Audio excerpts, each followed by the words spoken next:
everybody. Once the lights turned on, I really can't see anybody. It's the best thing ever. So welcome to Memoirs, True Stories Unfiltered. My name is Philip Awesome Aguilera. Thank you for coming.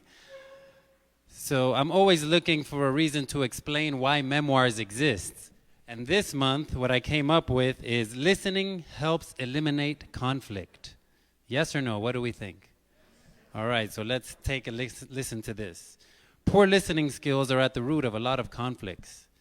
Besides, sometimes causing misunderstanding, not listening well, frustrates people engaged in important conversations. People want to feel respected, which is irrevocably tied to feeling heard. You don't necessarily need to agree, but simply making the effort to hear another perspective keeps the situation calmer. When everyone feels calm and safe, it's much easier to work through tense situations without things escalating to conflict. So that is another reason that memoirs exist. So how many first-timers do we have in here by show of hands? All right, so yeah, let's give all these first-timers a hand. So I know what you first-timers are thinking. You're thinking, if I had to be in a room full of really smart people who love stories and I had to tell a story about my life, what story would I tell? Are you thinking that? Who's thinking that? Nobody? Oh, there we go. Look, Madoff is ready to come on stage right now. Well, if you are interested in becoming a memoir storyteller, just send us an email at memoircos@gmail.com, or you can tap me on my shoulder or tap this young lady over here on her shoulder, and we'll see what we can do to get you into the pipeline. We are on all the socials, on Facebook and on the gram. We are Memoir COS, so if you're not following us, please follow us. We'd love to keep in touch with you that way. We also have a podcast, so if you don't know that, pull out your phones, look up for Memoirs, True Stories Unfiltered, and subscribe, because the stories we tell here are pretty awesome. Let's see, where is Rochelle? Are you in here? Rochelle. What? Okay, well, then we'll wait for Michele for later. So, she is going to talk about casa. And these little stickers here, I know we all have water bottles, and people in Colorado love to put stickers on water bottles. So these are the memoir stickers, and part of the proceeds for these stickers go to CASA, and I will let Michele, maybe in between the next speaker, tell you what CASA is. CASA, just as a quick overview, is a court-appointed special advocate for kids going through the foster care program. And if there's anybody I feel we should teach that their memoirs matter, it's kids that haven't developed such a negative memoir yet. So that's one of the reasons that we want to support them and help them out in their mission. So, young lady sitting in the front, could you please come up here? This is my wonderful wife, Maritza. Let's give her a hand just because. And what are you going to tell these wonderful people about today? All right, so today we're doing something a little different. If you're a regular, then you know this is a new thing. We want to try to help spread the word of memoirs. So if you're here and you are enjoying yourself, you're connecting with our storytellers, with each other, and you're having a good time on a Monday night, I would like for you to take out your phones, follow us and like us on Facebook, and leave us a review on Facebook. Please do this before the start of the last speaker, and I will randomly go through those reviews and choose one as a winner for this wonderful prize right over here, which is full of some pretty awesome things to help you get through life, actually. So yeah, that is basically what I had to say. So give us those reviews and be honest. We want to know if it's good or not. And if it that might not get you through life, but it'll get you through winter for sure. All right. So these little papers here. So we have another little paper that's on all. Am I listening to my voice on a phone somewhere? So this is what's called an anonymous memoir. Tonight's theme is thankful for the obstacles. So what we ask for these is for people to fill out an anonymous memoir and then put it in the back basket that's over there, and we're going to read them in between the storytellers, or we will post them on our social media feed. So please share an anonymous memoir on the theme for the obstacles. And I know all of us have something we're thankful for in those obstacles, so I better see at least 30 of these papers back. I don't even know if there's 30 of you here, but all right, awesome, good job, guys. So let's put our hands together for 3 E's. So let's make sure to keep those drinks full, grab a bite to eat if you're hungry. This helps support events like Memoirs and this beautiful venue that Eric lets us graciously use. So please take care of your wait staff as well. As we all know, wait staff is hard to come by these days. It's crazy. So take care of them as they are excited to take care of you.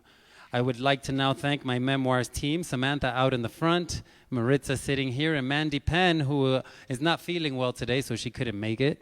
But if you're watching on the live stream, Andy, we miss you, and we'll be back. We'll be happy when we have you back.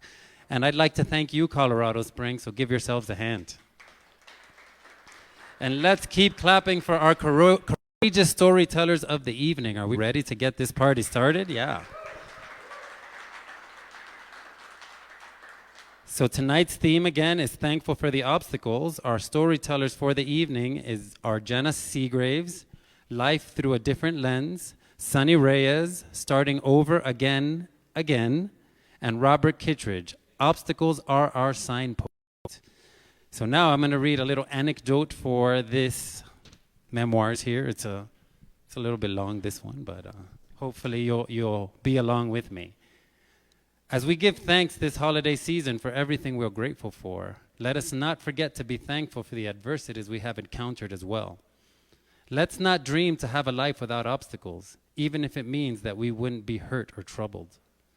Obstacles help us grow as individuals and allow us to help others grow, as the hardships we go through help us relate to others who may have faced or are facing similar hardships. Being able to help others, or at the least wanting to help others, is always something of value. In a world that at times can feel plagued by darkness, the empowerment of ourselves and others is the light. The reason valuing the helping of others is so important is because there are some who wish to have a little bit of help, but are too afraid to ask, or don't think there is anybody that cares. I know there are people out there like this because I used to be one of those people, but that's a topic for another Memoirs. The focus of this moment is to remind ourselves that although the obstacles we encounter in life can at times feel overwhelming, we shouldn't think of them as having no value or significance to us. They often are the catalyst that connects us and drives us. So thank you, Colorado Springs Memoirs family, for the amazing stories we've shared in our inaugural year. Here's to being true to our memoirs. Thank you very much. And with that, I would like to call our first storyteller up to the stage, Mrs. Jenna Seagraves.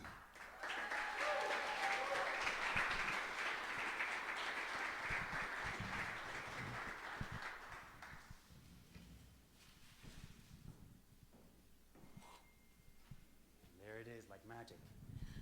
Here you go. Kick ass. It is bright up here. Can everyone hear me? Thumbs up works. Great. Okay, wonderful. I wasn't even 9 months into my first marriage when I just knew something wasn't right. You see, my ex-husband and I met when we were in graduate school. He is one of the nicest guys you could ever meet. He never forced me to do anything that I didn't want to, or anything against my will, but our lives were taking two completely different paths. We were no longer growing together, but rather growing apart.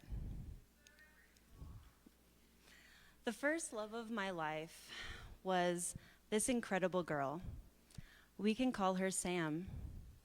We met in middle school playing hacky sack outside while we waited for our moms to pick us up from school. We had this immediate connection and became the best of friends. We were inseparable.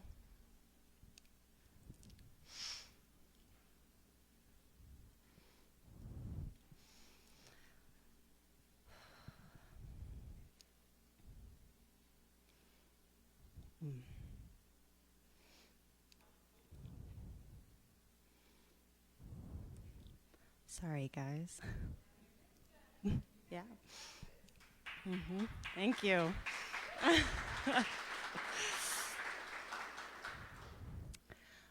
We would talk on the phone every single day as soon as we got home from school, and we would often talk way into the night until we were forced to get off to go to bed. Sorry, guys.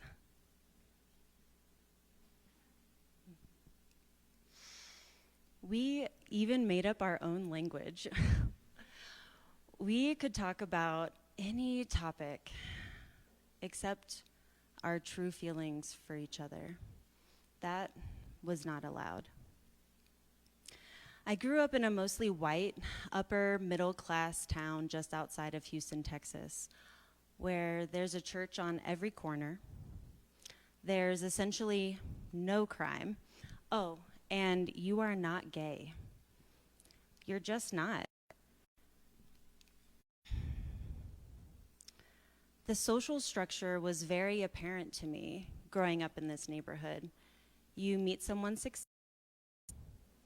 of the opposite sex, of course.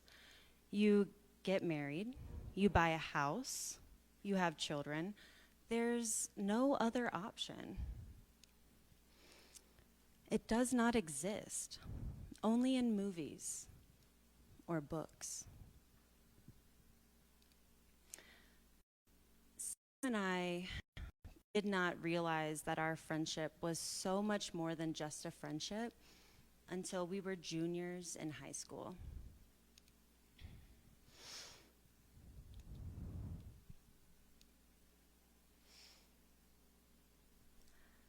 I don't know. I guess when we started to get jealous that the other person had friends or would start to have crushes on other people, that may have been a tiny clue. But in all honesty, it took us both a really long time to understand what our feelings for each other actually meant. So we started dating. Everything was going great, other than the fact that we couldn't tell anyone that we were dating. The day our relationship and ultimately our friendship ended is a day I'll never forget.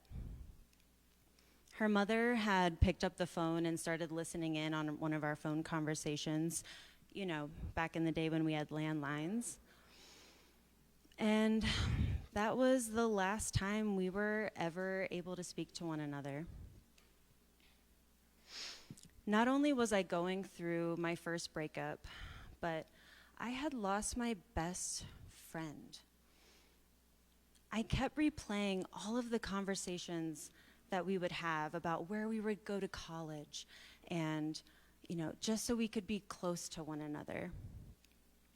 We were seniors at this point, but none of that mattered. I stopped eating.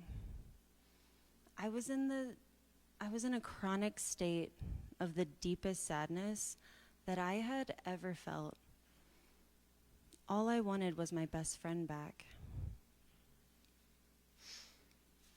Right before I started college, I kept telling myself that Sam was just a fluke.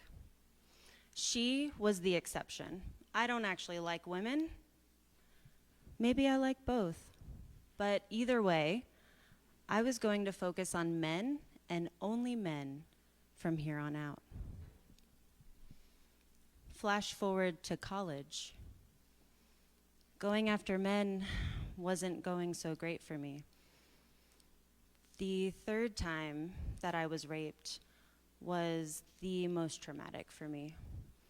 Don't get me wrong, they were all traumatic, but for this one, I was stone cold sober. I vividly remember yelling at him to stop, that I didn't want it. I can still feel the weight of his arms and legs holding me down as I tried so hard to break free. At one point, my phone rang, and for that split second, he paused. His grip lessened, and it was just enough time for me to break free, grab my phone, and lock myself in the bathroom. I answered the call, and I said, "I am not okay. He's forcing himself on me. I've locked myself in the bathroom. Please, come now." One of my best friends at the time came within 30 minutes and ended up spending hours comforting me. It was exactly what I needed in that moment. I woke up the next morning and I still couldn't believe what had just happened. I called one of my close girlfriends and she immediately said to me, "Jenna, you have to report this." You know, the crazy thing about shock is that you are always convinced that you will do the right thing in the moment until you're living and breathing in that moment. I knew what I had to do. Within hours, police were in my apartment, and my bedroom looked like a crime scene. Police tape everywhere. I wasn't allowed to enter it for the next 24 hours. My roommate and I went to the ER for a safe test, and we were there for hours. She asked me, "Have you told your parents yet?" I was scared to death. How do you tell your parents that you were raped? I knew I needed to. I called my mom and I told her I needed to speak to them, that it was serious. Only my mom responded. I didn't hear a word from my dad. My mom said my dad was pacing back and forth in the kitchen.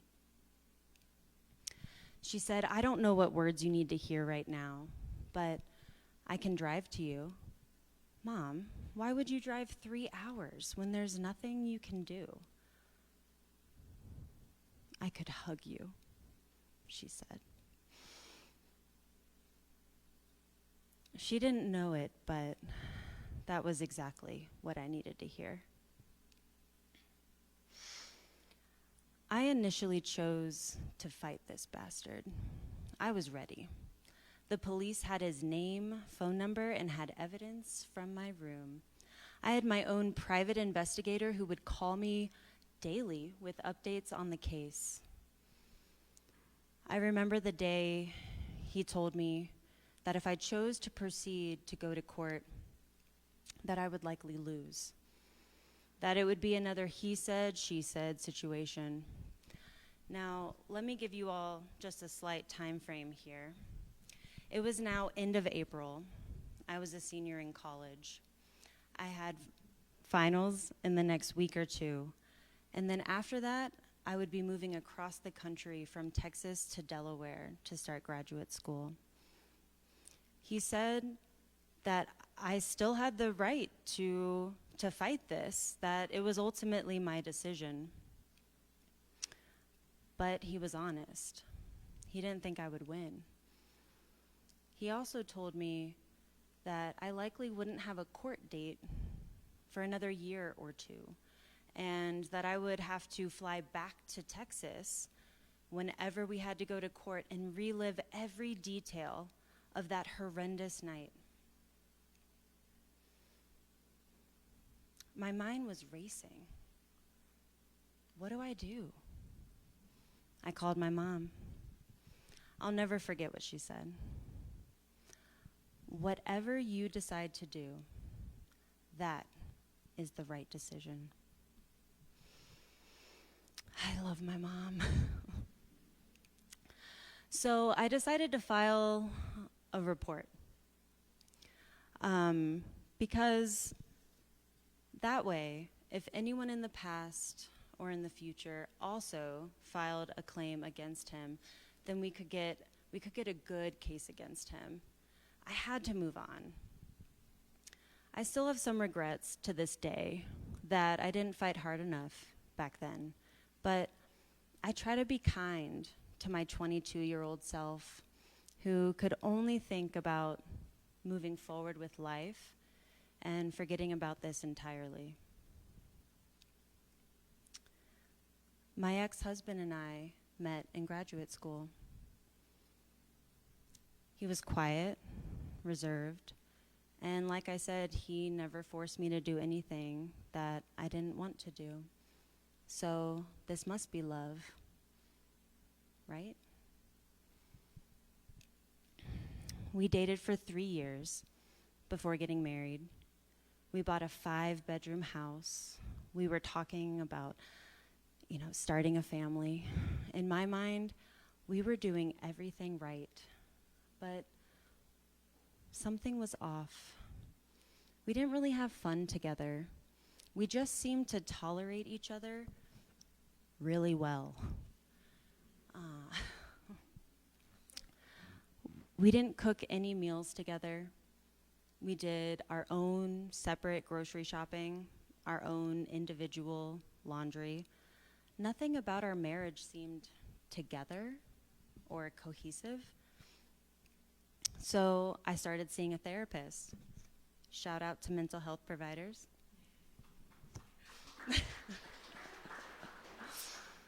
And she helped me see things in a completely different light.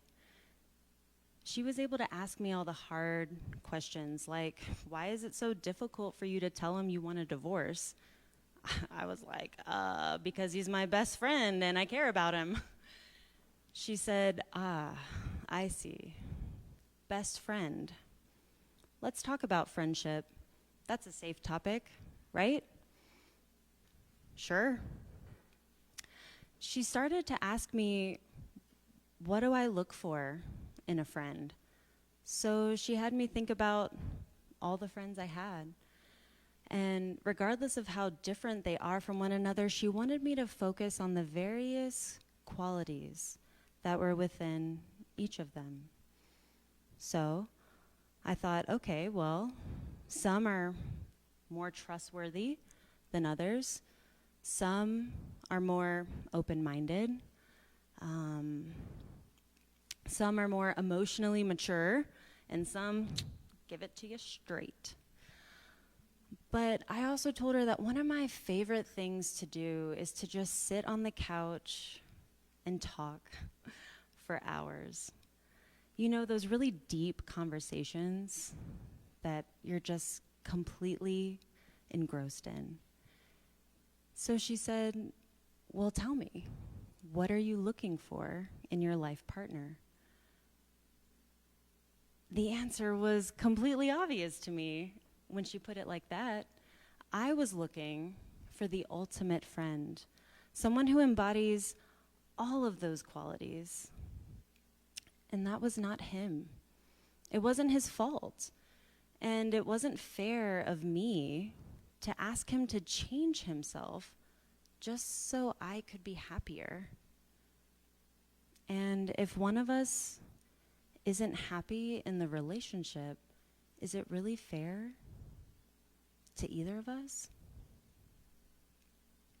I met my current wife, my soulmate, my twin flame, over 6 years ago. We were friends for a couple of years before we realized that we were clearly made for each other. The universe had plans for us. One of those plans involved me coming out to my friends and family at the tender age of 27. Most of my friends were supportive. Many of my family members were not. One of the most hurtful memories that I have is the fact that none of my siblings came to our wedding. Earlier this year, my sister even told me that my wife was not allowed to come to her wedding, despite the fact that all other guests were allowed to bring their spouses. God's house, God's rules, as her now husband would say. When I told my sister that I was about to propose to Rebecca, her first reaction was that our future children would never meet one another. What? I was in complete shock. What do you mean that cousins would never meet each other? I mean, how could I not meet my future nieces or nephews? How could my children not meet their Aunt Jamie? The fact that she would even say that hurt more than I can ever express. My brother, on the other hand, prefers to just not tell his kids anything. It's a forbidden topic. To this day, my nephews still believe that my wife and I are just roommates and best friends who live in Colorado together. It is still a constant struggle for me. Another roadblock. All I want is the love and support of my siblings. Not that they have to agree with all of my life choices, but just be there. Life is too short, and one day we might be all that each other has. Now, how in the world am I thankful for all of these obstacles? Through each experience, I have learned more about myself and the inner workings of the human mind. I have learned the power of forgiveness, not only for others, but especially for yourself, and the healing that comes with it.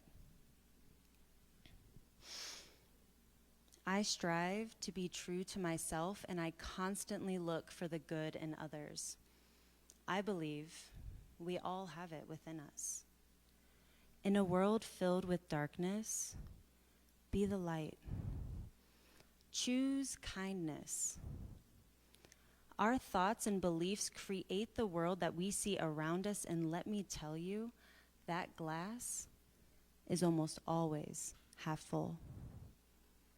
Thank you.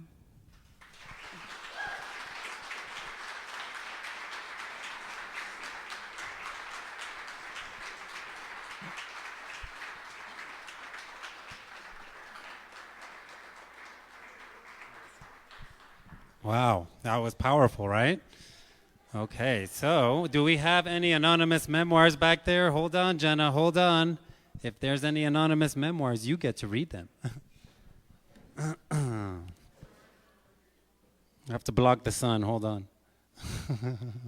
It's empty, all right, guys? So during this break, let's get some anonymous memoirs, and then we'll get Jenna back up here to read one. All right, so we're going to take about a 10, 15-minute break, refill those glasses, get some more food if you haven't eaten yet, and yeah, we'll be back in just a few minutes. What was that? Write anonymous memoirs. And reviews for the super surprise gift.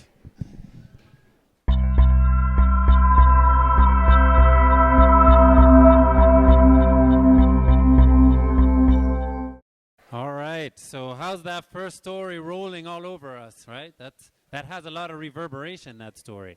So, dear, what should I talk about? All right, so do we have any anonymous memoirs in that basket back there? Let's see.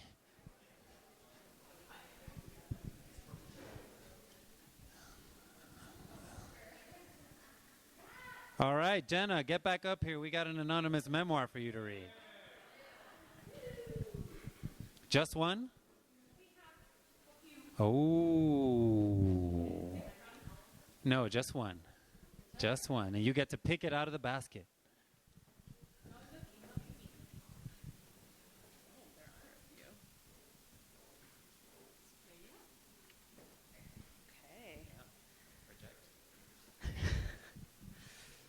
I used to hold, what does that say?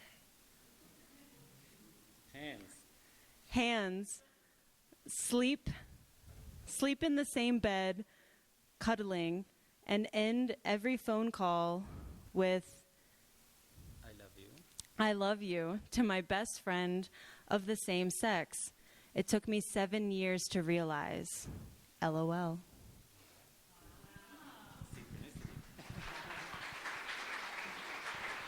All right. What else? So we've got our prize thing. Vivian got a tutorial on how to do it. You got to go to the page, go to reviews, ask if you recommend. You say yes or no. I'm not going to tell you what to do. And then you put your review. So there are a few coming in. And before we call our next storyteller up to the stage, I would like Rochelle Elmore to come up here because she, although she's not connected with Casa now in her life, I'll let her tell you the rest.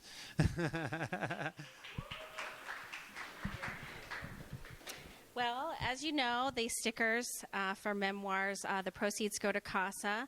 And for those of you who don't know, that's an organization that helps children, especially when they're going through the court process.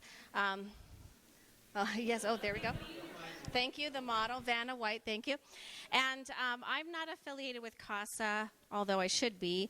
I'm just too busy right now. But I was actually a recipient of CASA, so I went through the court process when I was in foster care, and actually my parents' rights were taken away from them, and I had a CASA representative. And what I remember is they always brought a stuffed animal for me. And unlike the social workers that I typically had, they still had a lot of their empathy intact, and so I always felt really good with my CASA representative. So always give to CASA and volunteer if you can. So that's what those stickers are going for. So let's do it. So now it's time to call our next storyteller up to the stage. Should we read another anonymous memoir from our next storyteller? No, I guess blocker. All right, so now let's put our hands together for Sunny Reyes, and the title of hers is Starting Over Again.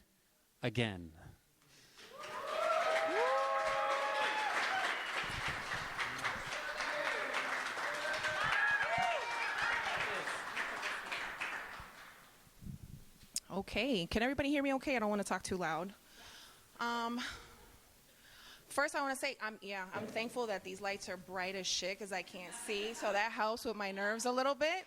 But I do want to say thank you to everybody, honestly. I appreciate everybody being here, taking their time out of their day to come and listen to some intimate shit. And Flip, thank you. Thank you for having me be a part of this. And with that, too, I am definitely stepping out of my comfort zone, so work with me. My nerves are going to be a little, but thank you. So tonight I am going to share some things in regards to why I am thankful to certain obstacles that I've been through in regards to starting over again and again. There was definitely a lot that I had to go through to try to narrow down because there's a whole shitload of obstacles that I can say that I've been through. But the one that stood out to me the most had to do with family. And with the holidays around the corner, it couldn't have spoken any louder to me. But in order for you guys to understand this ripple effect, this obstacle that I went through that's brought me to where I am now, we're going to have to take a trip back in time. So I'm going to take you guys now to 1985. I know, right? Good times. 80s. Yonkers, New York. My parents were in the house. They sit there and they tell me and my brother, we're going to go spend your birthday, which falls on New Year's. We're going to go spend it in Puerto Rico with your grandparents. So me and my brother were super excited. First time being on a plane that I can remember at a little age. So we get packed, we get ready, we get on the plane. That was a pretty cool experience until we had to come down. That's when everything started coming up. I threw up, long story short, I threw up all over myself. It was nasty. I smelled like throw up. You guys know that shit's freaking disgusting. So we get to my grandparents' house. It's nighttime. It's New Year's Eve. And it's crazy because I remember these things like if it was yesterday. And she's cooking, she's got food, she's got coffee going, the Spanish music, everybody's just catching up, speaking in Spanish. And the sound of a coqui, if you guys don't know what a coqui is, it's a frog in Puerto Rico that only comes out at night. Yeah, somebody was doing it. I love that sound. So it's just, I'm taking everything in, and it's crazy because I'm 4 and I'm just embracing everything and just taking everything in, feeling really good. So now it's late, it's New Year's Eve. We're getting ready for bed. I got a big day. It's my birthday. I'm turning 5 tomorrow. So, right, I feel all big and grown at the age of 5. So I go to sleep.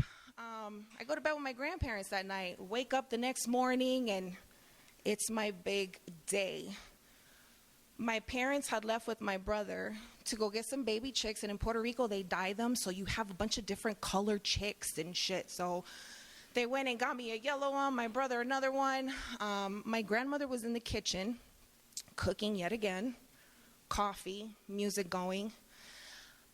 I go to get up out of bed, and my grandfather tells me in Spanish, quédate aquí. That means stay here.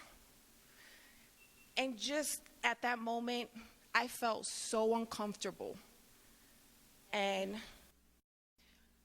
he pursues to grab my hand, and he places my hand on a body part that a 5-year-old, let alone your granddaughter's hand, shouldn't be on. I'm not gonna get into full details with that, but long story short, after all was said and done, he tells me, don't say anything to anybody. If you do, I'm gonna tell them you're a liar, and nobody's gonna believe you anyway because you're a kid. Happy fucking birthday, Sonny. Holy shit. That by far was one of my first obstacles that I dealt with. And that day, mind you, it's January 1st, 1985. I'm supposed to be happy. I'm supposed to be feeling good. Now I'm just mentally torn.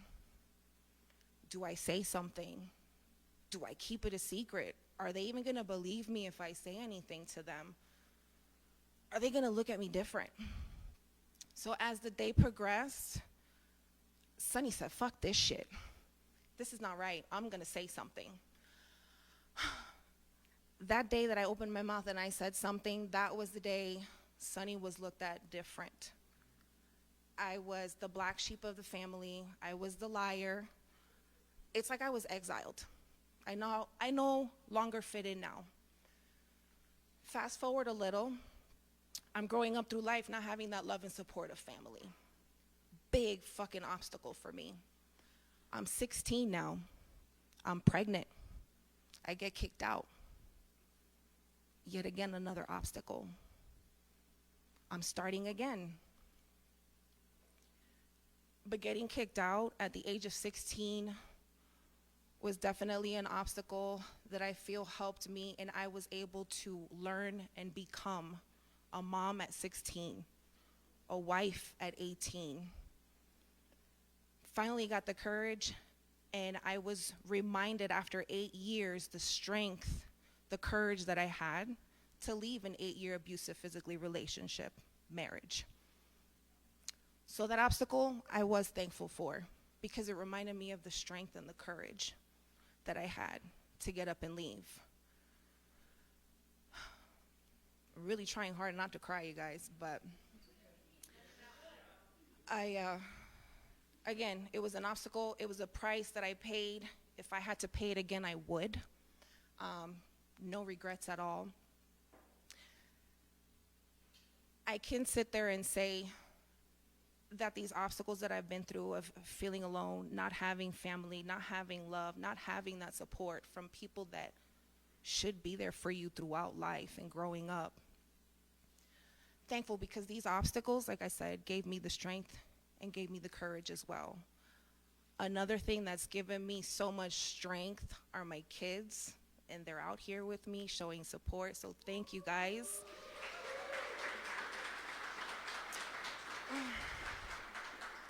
Honestly, if it wasn't for them, I honestly don't even know where I would be right now.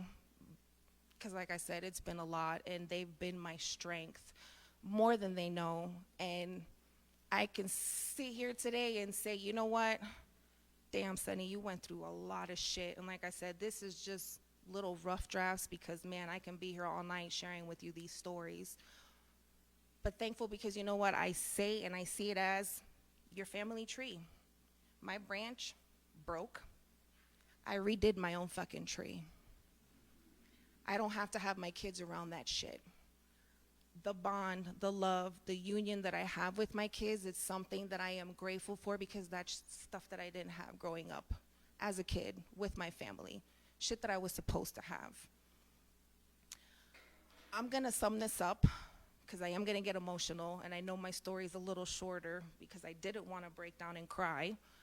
But someone awesome, Flip, shared something with me, and I feel like I should end this with this. Are you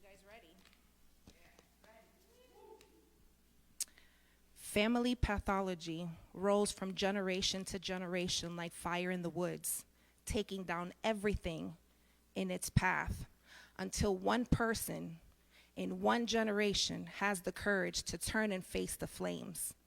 That person brings peace to his ancestors and spares the children that follow.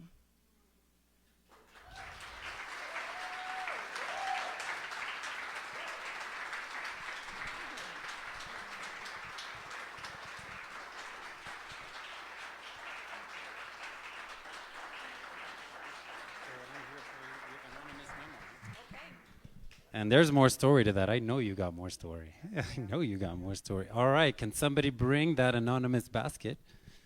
Woo, look at those pants. Right? Uh-huh. Thing is, how many times can you get away wearing those? All the time. All right, let's see what anonymous memoir we've got. Okay.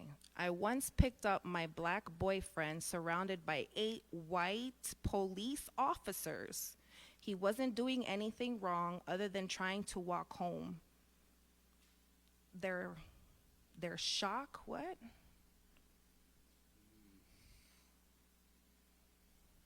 shocked, I think, that I was white. Oh, I guess they were shocked that this person was white. And that they arrived, and then I arrived and asked why he was being detained will always stick with me. All right. All right, so we're going to have one more about 10-minute break. Are you ready to give that away? Oh, we we need to do more reviews? Is that what's going on? That's what she said. And more anonymous memoirs. So I saw a shirt, and I think I'm going to get it, that says, "That's what she." Yes? No? Anybody? That's what she. All right, so 10 minutes and we'll be back. All right, we're back. It's time for our last story of the evening. Are we going to give this away before? Or okay, so we're giving it away after. But get your reviews in now. Now. Exclamation point. So do we have any more anonymous memoirs back there? Can somebody check and bring that basket up for me? Or pass it on to the lady with the hot pants?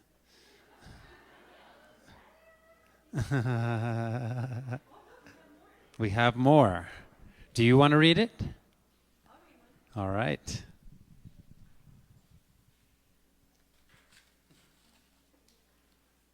Okay, let's see. I just, yesterday, got out of a long-term relationship after realizing that I can't change a person who doesn't truly want to connect. There is nothing wrong with me for desiring deep personal connection, even though I spent months thinking I was the problem. Onwards and upwards. Boom.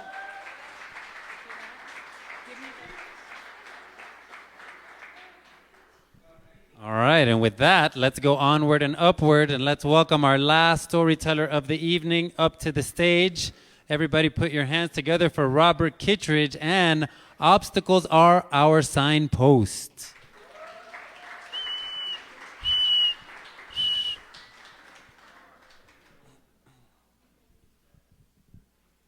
There it is. All right, do it.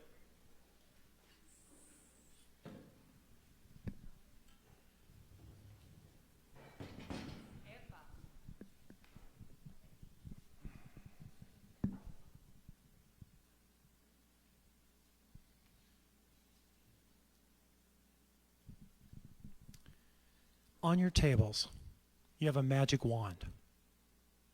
Take a look at it. If you could pick up that magic wand and get rid of any and all obstacle in your life, would you do it? Raise your hand. I can see a few hands. Yeah. Humans, we always wish our past could have been better. I sure have. And we look at that as obstacles. And like many of you have probably been taught that obstacles either happen to us or for us. Anybody been taught that? Uh-huh. So here's the first thing I want you to take away, if you can or will, is that's just another level of victimhood. See, obstacles just happen. Mine was the family I was born into. At 4 years old, my mother married my stepfather,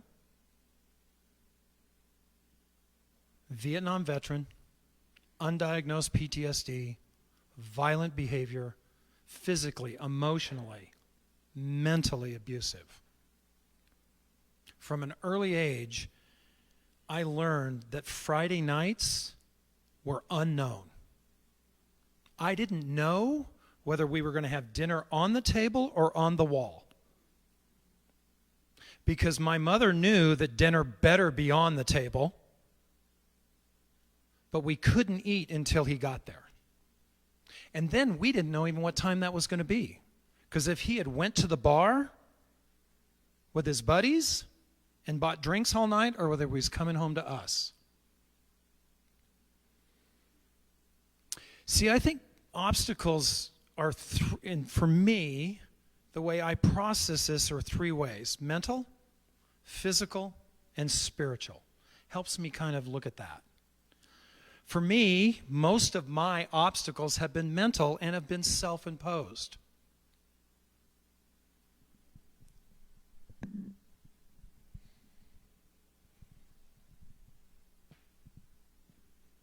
It was common for us, I say us, my little brother and I, to wake to the sounds of breaking glass.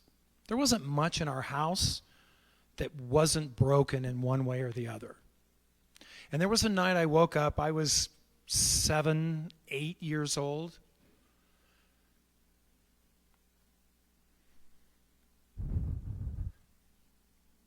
And I tried to break up the fight. I thought, if I could get between these and break this up, I could make a difference. I could stop this. The next thing I knew, I was in a corner where he had thrown me across the room, standing over me, yelling and asking, "Why do you keep trying? Because you'll never make a difference." I lived with that for almost 60 years. That obstacle for me shows up in so many different ways.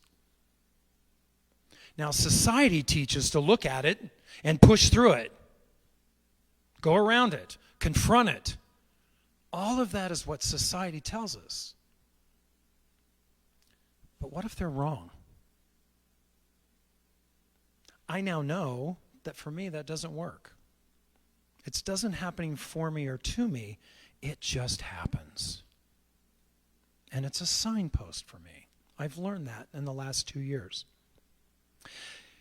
So most of those mental obstacles for me, lovability, unlovability, wanted, not wanted, making a difference, was the obstacles I had to overcome every single day in my life. Because guess what? The universe is going to serve them up to you, no matter what. And for many years, I tried to look at, through coaches, through therapists, through all kinds of things, is this happening to you or happening for you? Can you look at the best way of it? Neither one worked.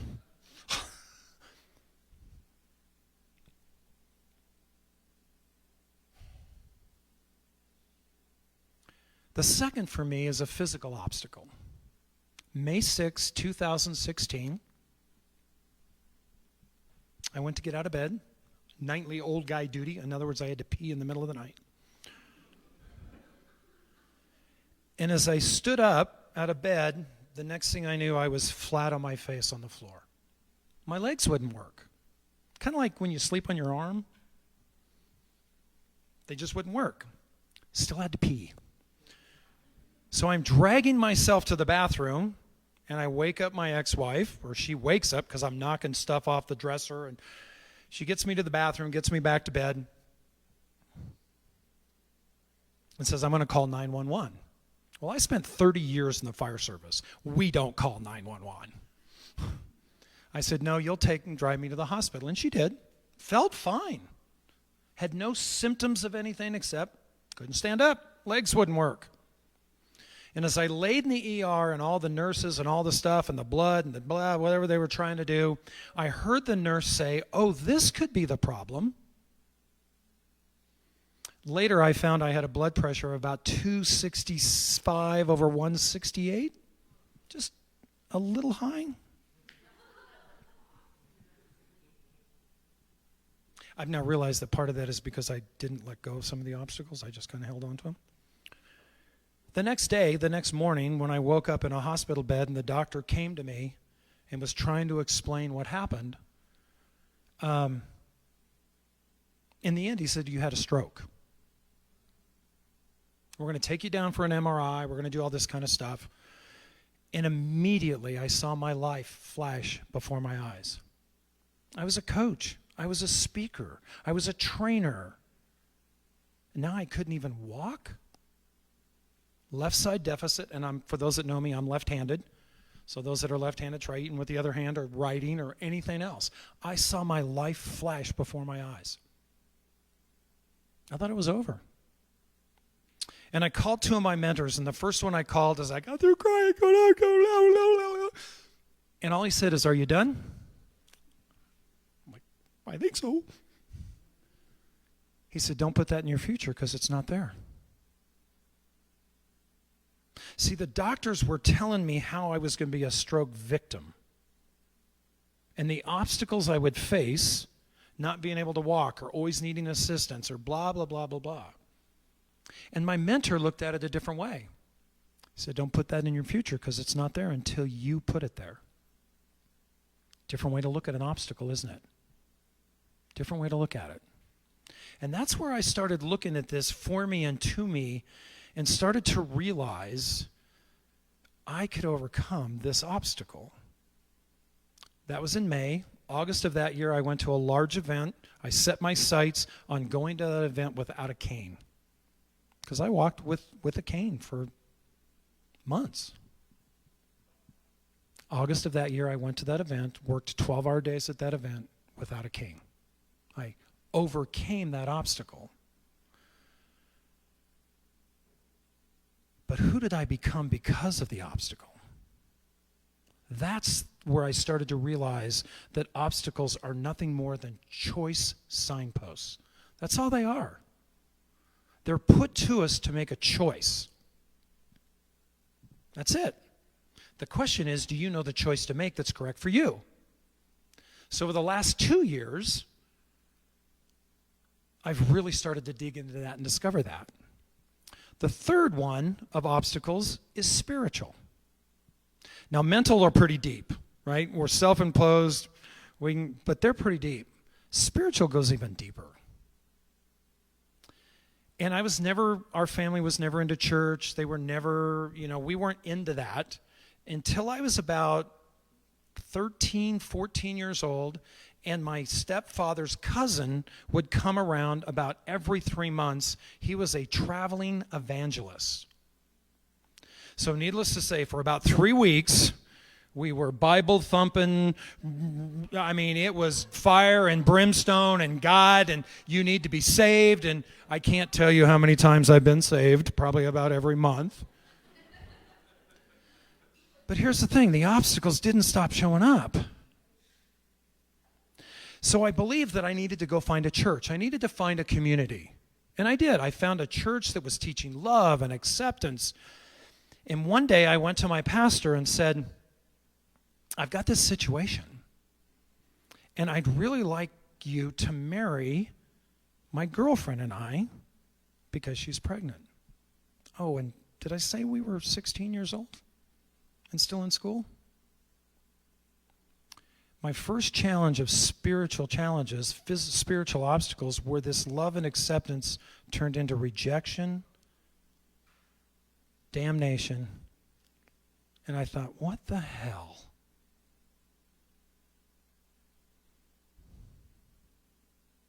By the way, I graduated high school. That was my first marriage. I've had 3. some obstacles there. But what this has allowed me to do is really now starting to look at obstacles completely different. So Flip has been trying to get me to talk up here for I don't know how many months, and I kept saying, nope, didn't feel it, nope. So a couple weeks ago at 1 Million Cups, he said, I'm looking for a male to talk in between two women about obstacles. I thought, that's me. Hello. We can preach that one.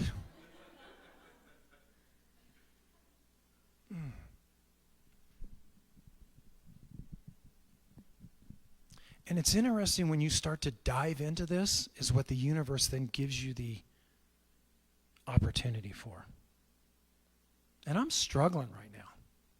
My life is a huge obstacle right now. And for me, the obstacle is looking at it from a status of control and releasing that control.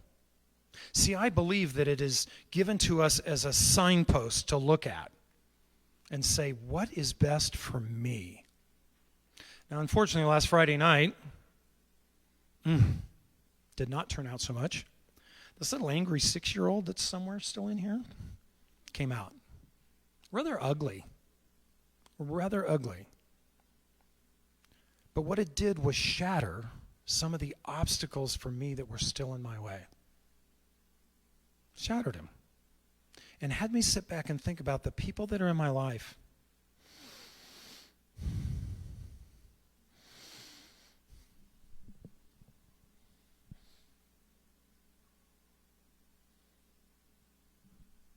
The people in my life that have showed up to bring me those obstacles. Not to walk me through them, not to show me how to go around them, but to bring them to me. See, that is what I'm thankful for. And what I know now is that wand that's on your table, there is no way in hell I would pick that up and change a damn thing about any obstacle I've encountered. Because who I am today and what I'm doing today is the reason those obstacles showed up and gave me the availability of choice to move forward in who I desire to be in the moment. So I challenge you. Does it happen to you, for you, or do they just happen? And are you available to look at it as a true choice for what's correct for you here, not here, here, and move forward past those obstacles? Thank you.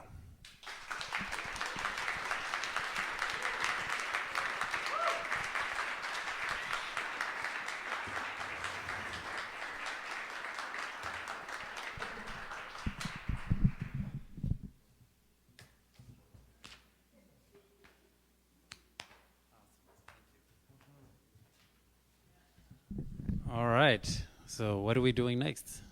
All right, it's time. Let's welcome my lovely bride up to the stage. And how was that last? How are all the stories today? Yeah. Thank you very much to Jenna, Sunny, and Robert for giving us insight into the obstacles of your lives. All right. So, I don't often get on this stage.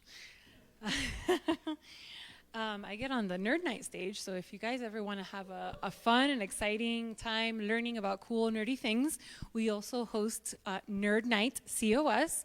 You can find it on the Facebook, on the Instagram, Nerd Night COS. It's similar but different. Here we are learning about each other, but on Nerd Night we do learn about cool and nerdy things like pooping in space. Or fossils,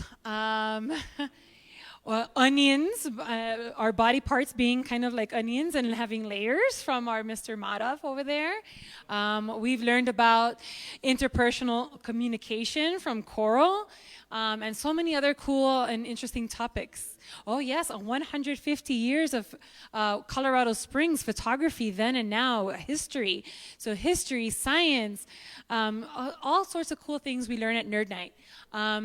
This is the last Memoirs of 2021, and so we already had last week our last Nerd Night of 2021. But we will be back strong with both of our events in January. So go online and follow us, and you'll be posted on all of the amazing things that we like to do for our amazing city. With that being said, I'm going to read the winning review of the night. For Memoirs. This monthly event is the only one of its kind in Colorado Springs. It's an incredible opportunity for creating community through storytelling. Every time I come and hear other people's stories, I realize how similar we all really are in our human experience. This right here is the reason why we created Memoirs. That's not part of the review. We all have struggles, we all have triumphs, and it helps us to know we are not alone in this journey of life. This is an awesome event and so needed, especially in this time of global change and trying times. We need each other. We need to support each other, and this is such a great opportunity to do all of that. Thank you, Memoirs, for creating a safe, supportive, and loving place for us to come together. What a great way to spend a Monday night. I highly recommend you give it a try. Vivian Cobbs. Thank you so much for such an amazing review. We appreciate you so much.